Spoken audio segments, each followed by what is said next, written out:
Dear student, आज का अपना टॉपिक क्लास 11th का टॉपिक है ये। और हरियाणा बोर्ड में ये क्वेश्चन 5 मार्क्स का बहुत इम्पोर्टेंट टॉपिक है बेटा इस यूनिट का। इसमें एनालिटिकल मेथड जो हम कर रहे हैं वेक्टर एडिशन का, एक तो हमारे पास triangle law of vector addition है, उसका एनालिटिकल ट्रीटमेंट करना हमने, और दूसरा जो है वो है parallelogram law of vector addition. एक तो सिंपली हमने पढ़ा था कि triangle law of vector addition क्या है, और दूसरा हमने पढ़ा था parallelogram law of vector addition क्या है। अब इनका जो एनालिटिकल ट्रीटमेंट है वो देखिए क्या कहता है।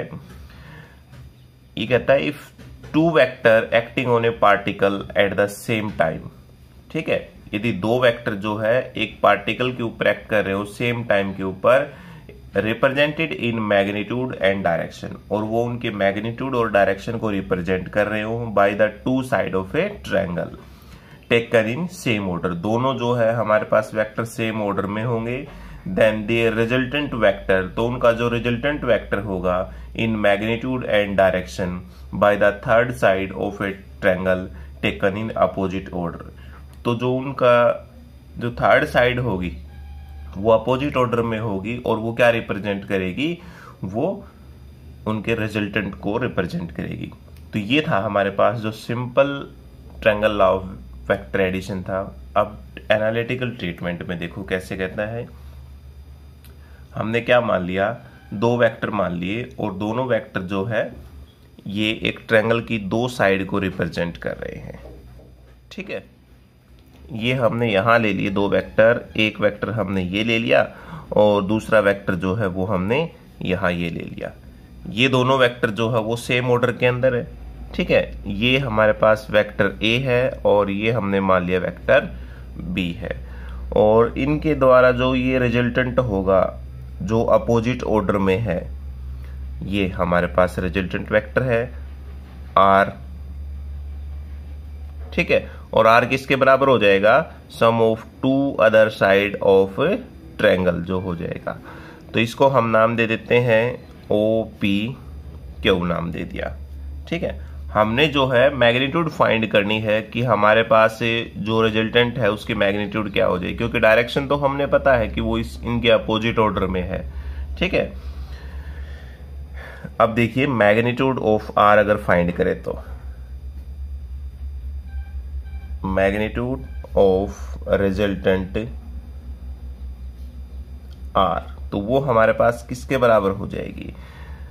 उसके लिए हमने क्या किया, ओपी को आगे प्रोड्यूस कर दिया, ठीक है। ओपी को जो है एन तक प्रोड्यूस कर दिया और क्यू से परपेंडिकुलर ड्रॉ करवा दिया ये, और ये जो एंगल है वो हमने मान लिया कि थीटा एंगल है, और इसके साथ जो एंगल है वो हमने मान लिया अल्फा एंगल है। वो आपकी मर्जी, आप कोई भी एंगल इसके अंदर मान सकते हो।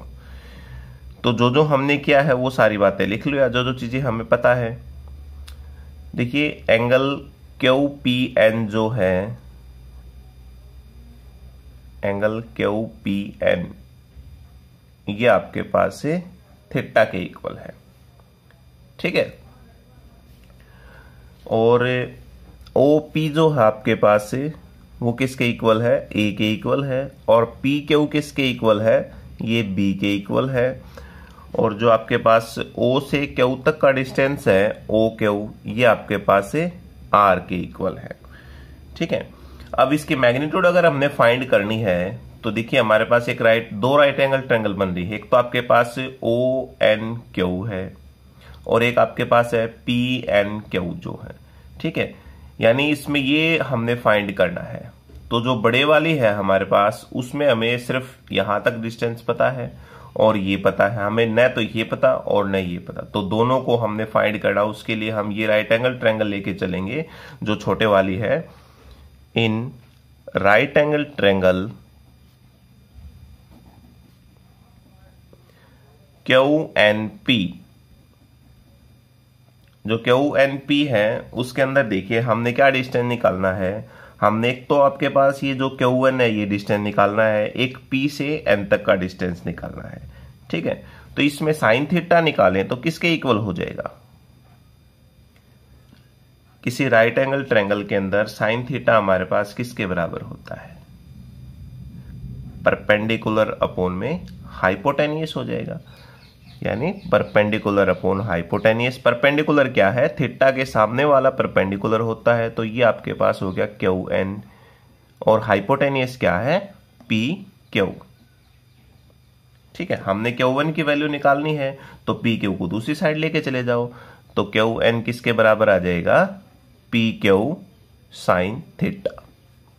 यहां तक क्लियर है सबको? ठीक है, चलिए, तो पी क्यू हमारे पास किसके बराबर है, पी से क्यू तक ये वेक्टर बी के बराबर है, तो इसको हमने क्या कर दिया, Q N is equal to B sine theta. ठीक है, तो ये हमारे पास है क्यू एन की वैल्यू आ चुकी है, एक वैल्यू हमने ये कैलकुलेट कर ली। अब हम दूसरी वैल्यू कैलकुलेट करेंगे, जो हमारे पास है ये जो होगी पी एन की वैल्यू कैलकुलेट होगी। तो हॉरिजेंटल हम निकाल, ये डिस्टेंस हम निकाल रहे हैं, तो क्या होगा, cos थीटा हम फाइंड कर लेंगे इसके अंदर। ठीक है, तो देखिए एंड cos थीटा इस राइट एंगल ट्रायंगल के अंदर देखिए तो किसके बराबर हो जाएगा, बेस अपॉन में हाइपोटेनियस, बेस अपॉन में हाइपोटेनियस, और बेस क्या है, P N divide by hypotenuse क्या है, पी क्यू। यहां से भी हमने पी एन की वैल्यू कैलकुलेट करनी है, और पी एन की वैल्यू कैलकुलेट करनी है तो पी क्यू दूसरी साइड जाकर cos थीटा के साथ मल्टीप्लाई में हो जाएगा, और पी एन किसके बराबर आ जाएगा, पी क्यू क्या है, पी से क्यू तक का डिस्टेंस, यही हो गया आपके पास वेक्टर बी जो हो गया। ठीक है, तो ये हो जाएगा बी cos थीटा। दोनों की वैल्यू जो है वो हमने कैलकुलेट कर ली है। अब इस जो बड़े वाले राइट एंगल ट्रायंगल है, इसमें हम आर डिस्टेंस बड़ी आसानी से हम निकाल सकते हैं using Pythagoras theorem. Pythagoras theorem बेटा सबको आती होगी, 10th क्लास में आपने अच्छे से किया होगा मैथ्स के अंदर। ठीक है, तो देखिए using Pythagoras theorem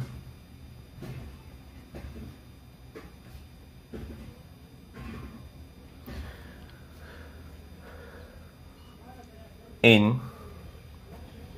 right angle triangle, ये है हमारे पास ओ एन क्यू। ठीक है, इस राइट एंगल ट्रायंगल के अंदर ओ क्यू डिस्टेंस हम आसानी से निकाल सकते हैं, जो इसकी मैग्नीट्यूड हमने निकालनी है। तो ओ क्यू का स्क्वायर जो है हमारे पास किसके बराबर हो जाएगा, वो हो जाएगा क्यू एन का स्क्वायर प्लस में ओ एन का स्क्वायर। ठीक है, अब देखिए हमारे पास जो है ओ क्यू का स्क्वायर जो आपके पास किसके बराबर है, ओ क्यू क्या था हमारे पास से, ये देखिए आर के बराबर, तो यहां क्या लिख देंगे, आर स्क्वायर लिख देंगे। क्यू एन जो है वो किसके इक्वल है, वो है बी साइन थीटा के इक्वल है, तो क्या लिख देंगे, बी साइन थीटा और इसका स्क्वायर हो जाएगा। ओ एन किसके इक्वल है, ओ एन, ये पूरा डिस्टेंस हमारे पास है ओ पी प्लस में पी एन के बराबर, तो ये हो जाएगा ओ पी प्लस में पी एन के स्क्वायर के बराबर हो जाएगा। तो ये हो जाएगा यहां से R square is equal to, इसको ओपन कर लो स्क्वायर को, क्या हो जाएगा, B square sine square theta plus में ओपी की जगह क्या पुट करना है, ओपी की जगह हमारे पास ए वेक्टर है, तो ए हो जाएगा यानी प्लस में, और ये क्या आपके पास है, पी एन की वैल्यू हमने कैलकुलेट कर ली थी, क्या थी आपके पास है, ये रही बी कॉस थीटा, तो यहां पर पुट कर देते हैं बी कॉस थीटा और इस पूरे का स्क्वायर है, तो ये बन गया आपके पास ए प्लस बी का स्क्वायर।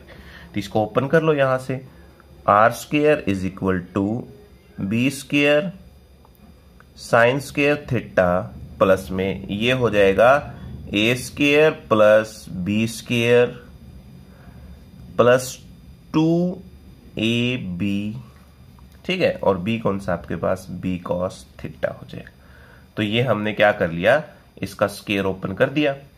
ठीक है, अब देखिए एक तो हमारे पास जो है ये टर्म हो गई आपके पास, और एक ये टर्म हो गई, दोनों टर्म के अंदर जो बी स्क्वायर है वो कॉमन आ जाएगा, तो बी स्क्वायर कॉमन ले लो, बी स्क्वायर हमने कॉमन ले लिया, तो यहां पर क्या बच जाएगा साइन स्क्वायर थीटा, और इसमें क्या बच जाएगा कोस स्क्वायर थीटा, और यहां बच जाएगा आपके पास a square plus 2ab cos theta के बराबर हो जाएगा।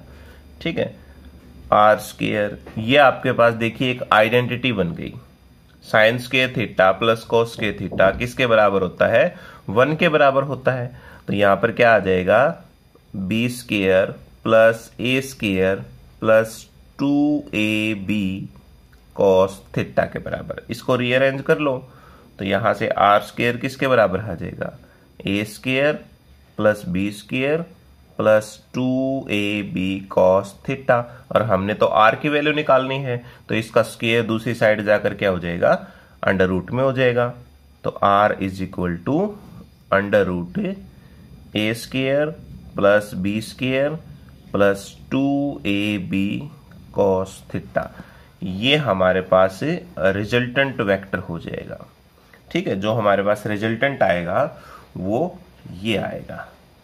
ठीक है, तो ये आसानी से आपने करना है।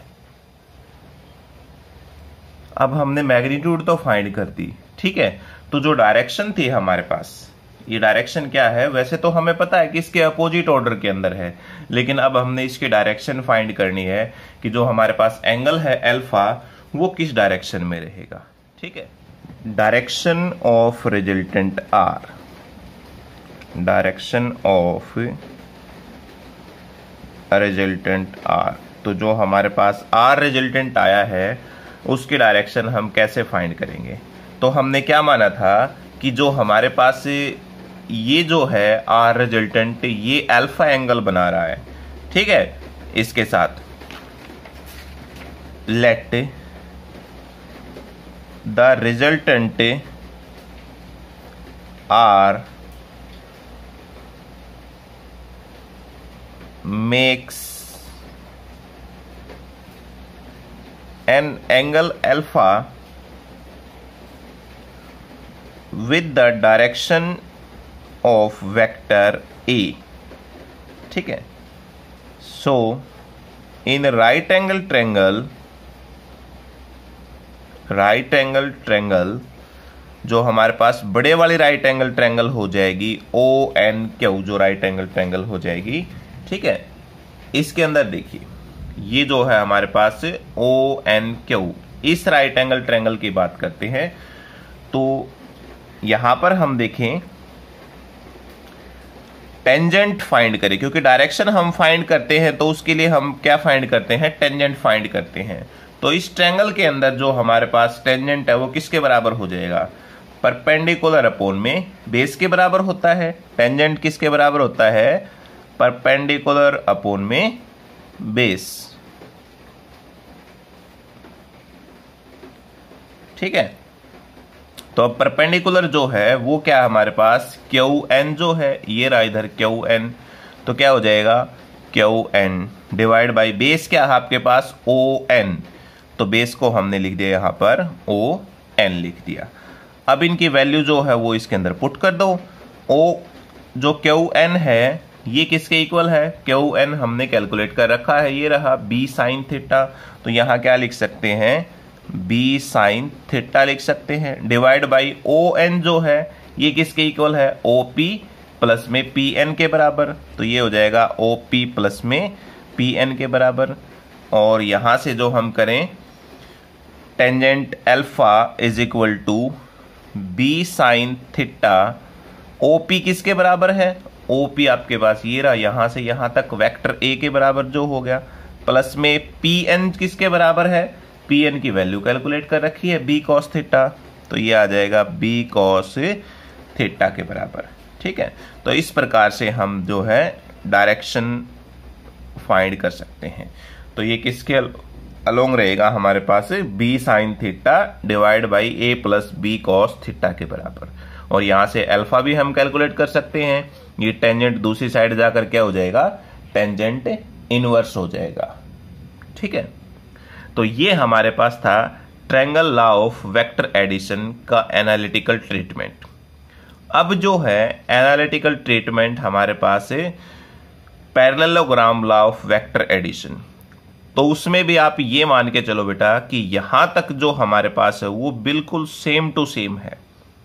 ऐसे ही एज इट इज हमने करना है जो triangle law of vector addition में हमने किया था, बिल्कुल सेम आपके पास वही हो जाएगा। यहां से बस हमने क्या करना है, इसमें स्पेशल केस अप्लाई करने हैं। कैसे, देखिए एक बार इसकी स्टेटमेंट देख लेते हैं कि parallelogram law of vector addition क्या है। ये कहता है if two vector acting on a particle at the same time, एक ही टाइम के अंदर दो वेक्टर है एक पार्टिकल के ऊपर जैसे लाई कर रहे हो, are represented in magnitude and direction, वो उनके मैग्नीट्यूड और डायरेक्शन को भी रिप्रेजेंट कर रहे हो by two adjacent side of a parallelogram, एक पैरेललोग्राम की दो एडजेसेंट साइड को रिप्रेजेंट कर रहे हो, ड्रॉन फ्रॉम ए पॉइंट, एक ही पॉइंट से जो ड्रॉ किए गए हो, ठीक है। Then their resultant is represented, तो उनका रिजल्टेंट क्या रिप्रेजेंट करेगा, in magnitude and direction by the diagonal of parallelogram drawn from the same point, उसी पॉइंट से जो डायगोनल रिप्रेजेंट किया गया है वो डायगोनल उनकी मैग्नीट्यूड और डायरेक्शन को रिप्रेजेंट करेगा जो रिजल्टेंट आएगा, ठीक है। हमने क्या मान लिया कि दो वेक्टर हैं हमारे पास, एक वेक्टर ये हो गया और दूसरा वेक्टर जो है वो ये हो गया। ये दोनों वेक्टर किसी पैरेललोग्राम की दो साइड को रिप्रेजेंट कर रहे हैं, ठीक है। एक ही पॉइंट से ये जनरेट हो रहे हैं, ये वेक्टर ए हो गया, ये वेक्टर क्या हो गया, बी हो गया। अब इनका जो रिजल्टेंट होगा वो इनके डायगोनल ही होगा और रिजल्टेंट ये होगा इनका डायगोनल इस प्रकार से, ठीक है। ये इनका क्या होगा, ये रिजल्टेंट वेक्टर होगा। तो हमने क्या किया, इसको नाम दे देते हैं P नाम दे देते हैं, इसको Q नाम दे देते हैं, और ये जो है हमारे पास से दोनों वेक्टर, ये दोनों वेक्टर जो है वो थीटा एंगल बना रहे हैं एक दूसरे के साथ, और जो रिजल्टेंट है वो रिजल्टेंट जो है इसके साथ अल्फा एंगल बना रहा है ए वेक्टर के साथ जो हो गया, ठीक है। ये हमने बता दिया, ये हमारे पास क्या है, अल्फा एंगल है। तो यहां से हम OP के पैरेलल हम ये लाइन ड्रॉ कर देते हैं, ये वेक्टर जो हो जाएगा आपके पास, क्योंकि पैरेललोग्राम की आमने सामने की जो साइड है वो बराबर होती है, तो ये हमारे पास क्या हो जाएगा, वेक्टर A के बराबर ही हो जाएगा। और इसको इसके साथ मिला देते हैं, इसकी भी ये डायरेक्शन हो जाएगी सेम ऑर्डर के अंदर, ऐसे ही जिसकी यहाँ थी तो इस प्रकार हो जाएगी, और रिजल्टेंट इनका अपोजिट हो जाएगा, यहाँ से उल्टा जो हो जाएगा ऐसे। तो ये भी आपके पास कौन सा हो गया, B वेक्टर हो जाएगा। अब उसी तरह से हमने मैग्नीट्यूड ऑफ R फाइंड करनी है, ठीक है। मैग्नीट्यूड ऑफ R, जो रिजल्टेंट R है पहले उसके मैग्नीट्यूड फाइंड करेंगे। तो उसके लिए हमने क्या किया, इसको हमने S पॉइंट दे दिया, और यहां पर जो है जैसे पहले हमने किया था ठीक उसी प्रकार से OP को हम आगे बढ़ा रहे हैं, OP को हमने आगे बढ़ा दिया यहां से, और इसके ऊपर ये परपेंडिकुलर ड्रॉ करवा दिया, ये N हमने बोल दिया, ठीक है। तो ये एंगल कौन सा हो जाएगा, ये एंगल भी आपका थीटा हो जाएगा, क्योंकि ये तो बिल्कुल पैरेलल है ना एक दूसरे के साथ, तो ये एंगल और ये एंगल दोनों क्या होंगे, बराबर होंगे, ठीक है। हमने क्या किया है, draw SN perpendicular to OP produced, ठीक है। OP को आगे बढ़ाया और उसके ऊपर परपेंडिकुलर ड्रॉ कर दिया। अब जो जो चीजें इसमें है वो सारी लिख लो, जैसे हमने triangle law of vector addition के एनालिटिकल मेथड में किया था। इसमें हमारे पास क्या है, SPN, आपके पास एंगल SPN वो किसके इक्वल है, थीटा के इक्वल है, और वो एंगल किसके बराबर हो जाएगा आपका, QOP के बराबर, is equal to angle QOP के बराबर, और ये भी आपका थीटा के इक्वल है, ठीक है। OP आपके पास किसके इक्वल है, OP जो है वेक्टर A के इक्वल है, OQ जो है आपके पास से ये आपके पास किसके इक्वल हो गया, O से Q तक का डिस्टेंस हो गया B वेक्टर के बराबर हो गया, ठीक है। और OQ के और PS भी इसके बराबर है। ऐसे ही जो OP है इसके इक्वल कौन सा है, QS जो है ये वाला, दोनों बराबर है। ये सारी बातें हमने इसमें लिख ली। अब हमारे पास ये राइट एंगल ट्रायंगल है, इसमें हमने ये डिस्टेंस और ये डिस्टेंस फाइंड करना है जैसा हमने पिछले टॉपिक में किया था। तो फ्रॉम राइट एंगल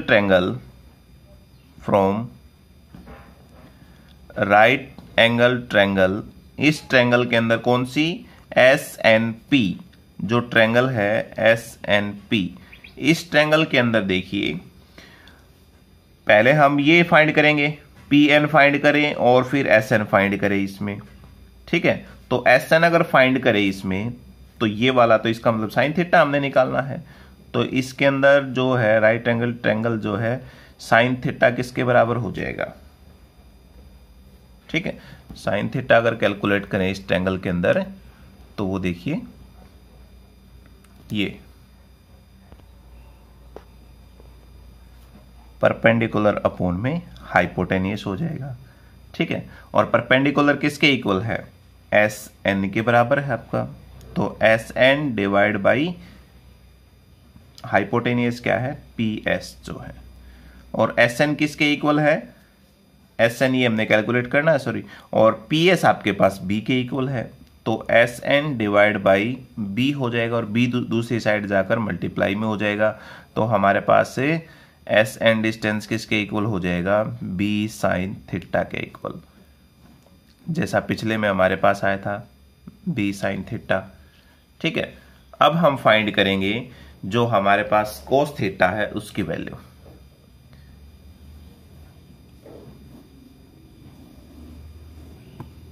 ठीक है। देखिए इसी ट्रायंगल के अंदर अगर कोस थीटा हम निकालें तो किसके इक्वल हो जाएगा, कोस थीटा हमारे पास क्या हो जाएगा, बेस अपॉन में हाइपोटेनियस के बराबर, और बेस कितना है PN, ये होगा, हाइपोटेनियस है PS divide by PS।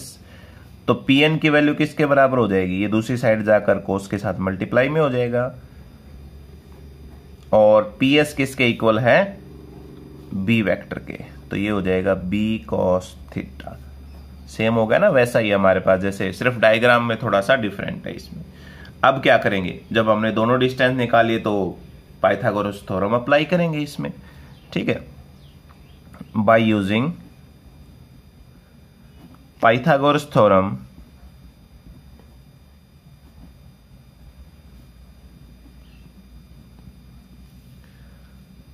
In right angle triangle, जो हमारे पास राइट एंगल ट्रायंगल है बड़े वाली, अब ONS, ठीक है, जो ट्रायंगल है ONS, इसके अंदर हाइपोटेनियस निकालना ना हमने, ये जो इसकी मैग्नीट्यूड निकालनी है, रिजल्टेंट जो हो गया, और ये रिजल्टेंट किसके बराबर होता है, vector A plus vector B जो हो गया। तो यहां से OS का स्क्वायर किसके इक्वल हो जाएगा, OS स्क्वायर, ये हो जाएगा ON का स्क्वायर प्लस में SN का स्क्वायर। अब OS का स्क्वायर यानी ON है किसके इक्वल है, OP प्लस में PN, तो OP प्लस में PN का स्क्वायर हो जाएगा, और प्लस में SN का स्क्वायर। OS का स्क्वायर किसके इक्वल है, R के इक्वल, तो रिजल्टेंट यानी R स्क्वायर हो जाएगा। OP किसके इक्वल है, ये रहा वेक्टर A के इक्वल, तो A, और PN किसके इक्वल है, PN की तो वैल्यू कैलकुलेट की थी हमने, ठीक है। और ये रहा आपके पास B cos थीटा, तो क्या हो जाएगा, B cos थीटा हो जाएगा, और इसका स्क्वायर, और SN ये कैलकुलेट कर लिया था हमने, ये रहा B साइन थीटा, तो क्या हो जाएगा, B साइन थीटा, और इसका स्क्वायर हो जाएगा। अब इस आइडेंटिटी को खोल दो, क्या हो जाएगा, A square plus B square plus 2AB plus 2AB cos theta हो जाएगा, प्लस में आपके पास ये हो जाएगा B square sine square theta. Similarly पिछले वाले टॉपिक की तरह ये जो टर्म है B वाली जो है, इसमें हम B स्क्वायर कॉमन ले लेंगे, तो क्या हो जाएगा, A square plus B square common ले लिया, और ये बच जाएगा cos स्क्वायर थीटा प्लस में साइन स्क्वायर थीटा हो जाएगा, प्लस में 2AB cos थीटा हो जाएगा। ये आपके पास फिर वही आइडेंटिटी बन गई, तो इसका आंसर क्या हो जाएगा, 1 हो जाएगा। तो यहां बच जाएगा A square plus B square plus 2AB cos theta के बराबर हो जाएगा, और हमने तो R की वैल्यू निकालनी है, तो ये क्या हो जाएगा, A square plus B square plus 2ab cos theta और इसका अंडर रूट हो जाएगा। ठीक है, ये हमारे पास से रिजल्टेंट निकलाया जैसा कि हमारा triangle law of vector addition के अंदर था। तो ये देखिए हमारे पास से triangle law of vector addition में हमारे पास ये था और parallelogram law of vector addition में हमारे पास दोनों का सेम है ना, बिल्कुल एज इट इज। सिर्फ क्या करना आपने ध्यान रखना है डायग्राम का। ठीक है, तो ये तो हमने मैग्नीट्यूड फाइंड कर ली। अब हम डायरेक्शन फाइंड करते हैं। तो डायरेक्शन में क्या करेंगे, जैसे हमारे पास जो ये अल्फा एंगल बना रहा है वेक्टर ए के साथ इसमें, ठीक है, ये हमने फाइंड करना है। तो डायरेक्शन के लिए क्या फाइंड किया था हमने, डायरेक्शन के लिए टेंजेंट फाइंड किया था। ठीक है, डायरेक्शन जो हम फाइंड करेंगे तो इसके लिए हम यहां पर भी क्या करेंगे, टेंजेंट अल्फा फाइंड करेंगे। तो टेंजेंट किसके बराबर हो जाएगा, परपेंडिकुलर अपॉन बेस के बराबर। परपेंडिकुलर क्या है, एस एन है आपके पास, तो यहाँ क्या हो जाएगा, एस एन हो जाएगा। और बेस क्या है, ओ एन, तो यहाँ पर बेस हो जाएगा ओ एन। और ओ एन को क्या लिख सकते हैं, ओ पी प्लस में P N, O P plus में पी एन हो जाएगा आपके पास। और यहां से टेंजेंट अल्फा की वैल्यू निकालें तो एस एन की वैल्यू क्या थी हमारे पास, एस एन की वैल्यू थी बी साइन थीटा। ये हमने यहां पर कैलकुलेट की थी बी साइन थीटा। तो इसको क्या लिख सकते हैं, बी साइन थीटा। और ओ पी किसके इक्वल है, ये वेक्टर ए के इक्वल है, प्लस में पी एन, पी एन की वैल्यू हमने कैलकुलेट की थी बी कॉस थीटा के बराबर। ठीक है, ये हमने फाइंड की थी। तो ये हमारे पास क्या आ जाएगी, डायरेक्शन आ जाएगी कि जो हमारे पास रिजल्टेंट है उसकी डायरेक्शन ये रहेगी, B sine theta divide by A plus B cos theta. ऐसे ही जैसे एंगल अगर निकालना हो तो दूसरी साइड जाकर ये टेंजेंट इनवर्स बन जाएगा। ठीक है, अब इसके कुछ स्पेशल केस है हमारे पास, तो वो देखिए। देखो, एक तो हमारे पास फार्मूला ये आ गया और दूसरा जो रिजल्टेंट का फार्मूला था वो क्या था, a square plus B square plus 2ab cos theta. ये दो फॉर्मूले थे हमारे पास। ठीक है, तो इन दोनों के ऊपर जो हम स्पेशल केस है वो अप्लाई करेंगे। अब पहला स्पेशल केस क्या कहता है, देखिए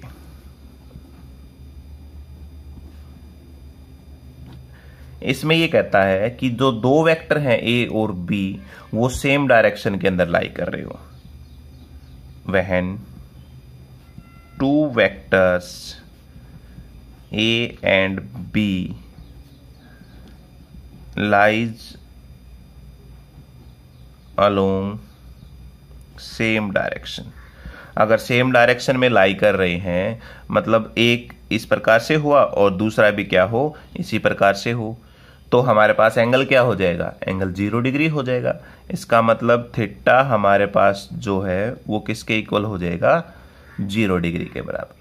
और 0 डिग्री हो गया तो मैग्नीट्यूड अगर निकाले हम, इस ये थी ना हमारे पास मैग्नीट्यूड, तो इसमें मैग्नीट्यूड निकाले तो देखिए इस फॉर्मूले में थीटा की वैल्यू 0 पुट कर देते हैं तो आर किसके इक्वल हो जाएगा, आर हो जाएगा अंडर रूट ए square plus B square plus 2ab cos 0। ठीक है, और cos 0 आपके पास किसके बराबर होता है, cos 0 डिग्री जो है वो 1 के बराबर होता है। ठीक है, तो ये हमारे पास किसके इक्वल हो जाएगा, r is equal to under root A square plus B square plus 2ab के बराबर हो जाएगा। और ये आपके पास एक आइडेंटिटी बन गई अब, यानी r किसके बराबर आ गया, a प्लस बी का स्क्वायर और उसका अंडर रूट हो जाएगा। ठीक है, इसके स्क्वायर से ये अंडर रूट कैंसिल, r किसके इक्वल हो गया आपका, a प्लस बी के बराबर। ठीक है, तो ये आ जाएगा। तो मैग्नीट्यूड ऑफ जो रिजल्टेंट वेक्टर है वो इक्वल हो जाएगा magnitude of two vector acting along same direction. ठीक है, और रिजल्टेंट भी इसमें क्या होगा, सेम डायरेक्शन में होगा। ध्यान रखना ये बात, रिजल्टेंट भी इसमें सेम डायरेक्शन के अंदर आएगा। तो ये हमारे पास हो गया मैग्नीट्यूड का। अब इसी में दूसरा हम निकाल लेते हैं,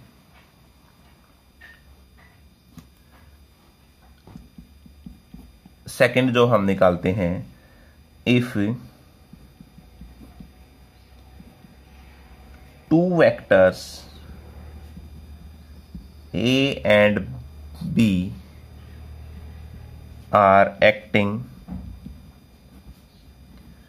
along mutually perpendicular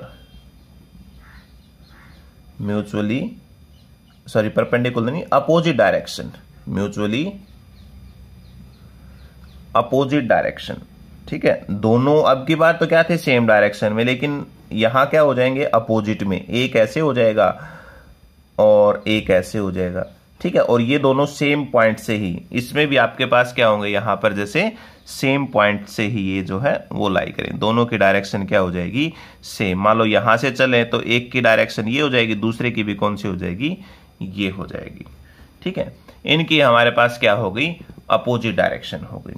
और अपोजिट डायरेक्शन होगी तो इस फॉर्मूले में हम पुट करते हैं इसमें, तो थीटा इनके बीच में कितना हो जाएगा, थीटा हो जाएगा 180 डिग्री का। तो आर किसके बराबर हो जाएगा, a square plus B square plus 2ab cos, ये आपके पास हो जाएगा 180 और अंडर रूट।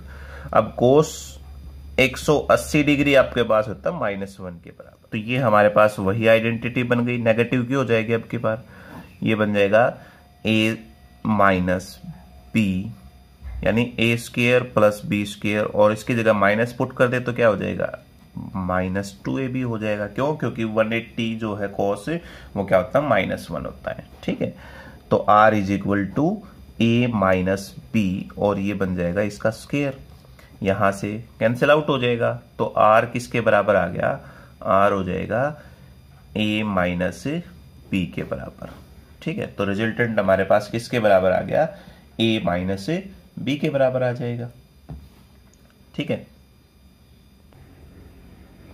तो इसमें रिजल्टेंट हमारे पास किसके बराबर आ गया, यदि दो वेक्टर जो हमारे पास हैं वो उनके डिफरेंस जो देखें। ठीक है, resultant is equal to positive difference. देखिए इसका आंसर क्या आ रहा है, पॉजिटिव आ रहा है, तो ये बात आपने लिखनी है। Resultant is equal to positive difference between magnitude of two vectors and act along direction of bigger vector. जो वेक्टर बड़ा होगा ना, रिजल्टेंट हमारा उसी के डायरेक्शन में होगा।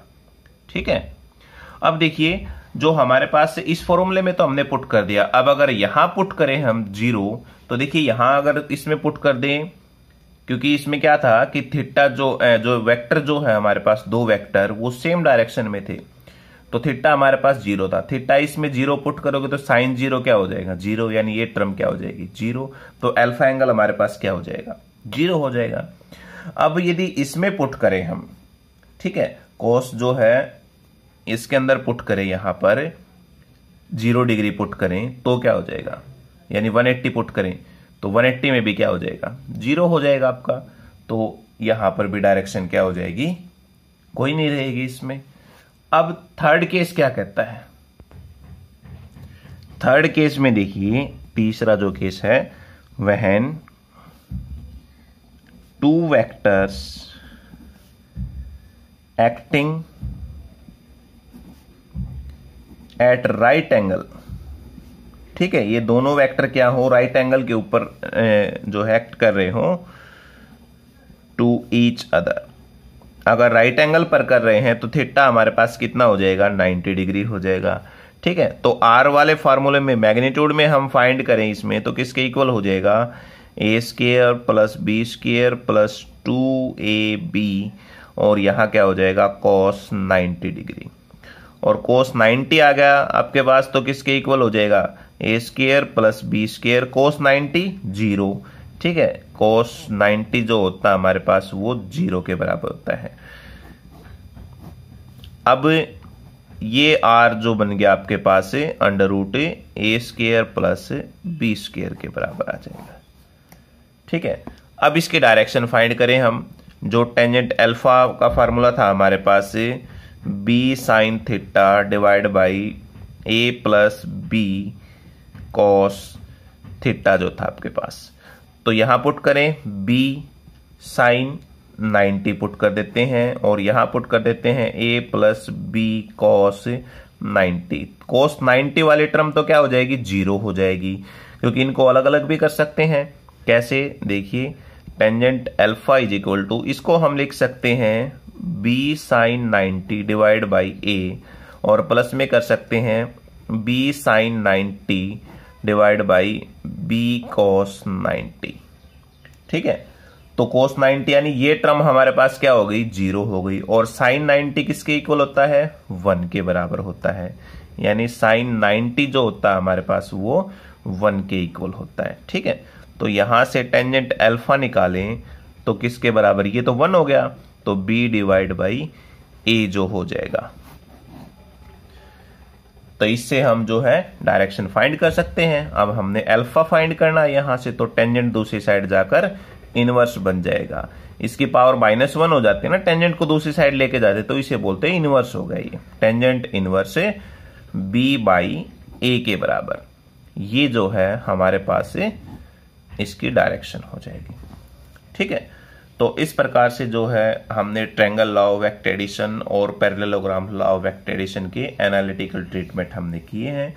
तो इनको आपने अच्छे से करना है। कोई भी अगर प्रॉब्लम आती है तो आप कमेंट बॉक्स के अंदर जरूर लिखें, और ये एग्जाम में जरूर आने वाला है, ध्यान रखें बेटा। 5 नंबर के अंदर ये क्वेश्चन है, 99% चांसेस हैं इसके आने के। ठीक है, इसके ऊपर न्यूमेरिकल प्रॉब्लम है, वो भी आप करके देखना। Thank you.